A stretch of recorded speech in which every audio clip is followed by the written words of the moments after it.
Right, folks, so this was my portrait from last week. Of no one in particular, it was just a generic portrait. We're looking at the proportions, remember, of the different facial features within the face. You've got the two eyes with the approximately one eye width between each, and the length of the nose down there. Remember, we had our original oval. Halfway down that oval was the eye line. And then halfway between that line and the chin was the bottom of the nose. And then halfway between the bottom of the nose and the chin was the bottom of the lips. Like that, okay? Now, what some of you went ahead and did it, and some of you didn't, was applying the tone to the face. And when applying the tone to the face, you've got to be quite careful because obviously you don't want to over egg it, because then the face will become too dark if you put too much tone on. But there's always, and you must be aware of this when you look at yourself in the mirror, there's always plenty of tone around the face. It's amazing how many people don't draw any tone at all, or very little. So make sure you apply your tone with your pencil in gentle layers of grey, just like that. Okay? Picking out the dark areas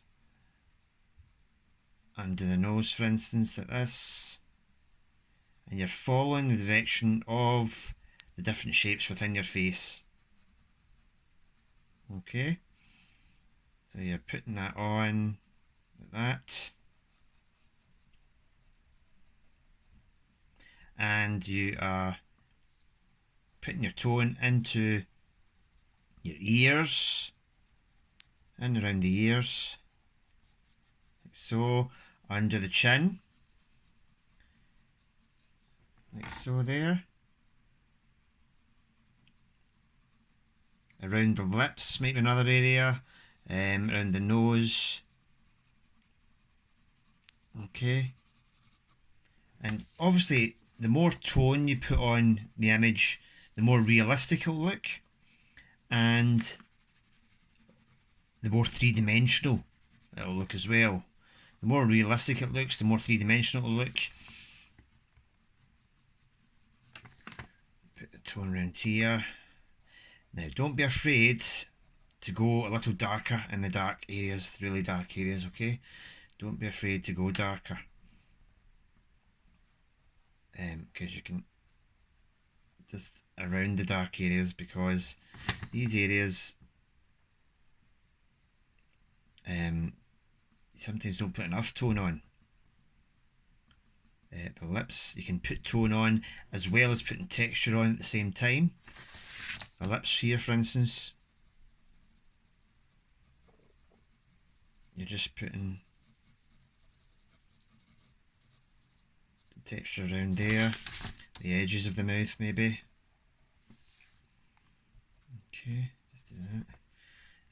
The lines around the nose that go from the nose to the mouth,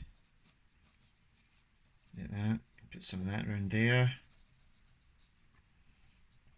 Yeah, and you can see he's looking a wee bit more three-dimensional now with his facial features.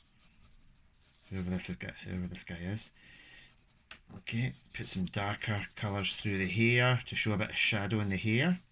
Because even if you've got blonde hair, there's still plenty of shadows in amongst each of the hairs.